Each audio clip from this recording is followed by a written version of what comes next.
કર્મચારીને મળતા ભથ્થાની વિગત જોવા માટે સૌપ્રથમ રિપોર્ટ ઓપ્શન મેનુમાં ક્લિક કરો.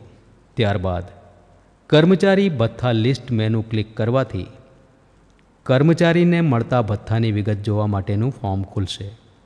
કર્મચારીને મળતા ભથ્થાની વિગત જોવા માટે જો તમારે કોઈ પણ ક્લાસ મુજબ લિસ્ટ જોવું હોય તો તે ક્લાસનું નામ પસંદ કરો.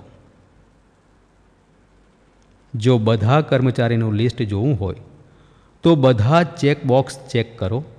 ત્યારબાદ જુઓ બટન પર ક્લિક કરતાં પસંદ કરેલ ક્લાસ મુજબ અથવા બધા કર્મચારીના ભથ્થાની માહિતી ગ્રીડમાં આવી જશે. ત્યારબાદ રિપોર્ટ બટન પર ક્લિક કરતાં તેનો રિપોર્ટ જોઈ શકશો અને પ્રિન્ટ પણ કાઢી શકશો.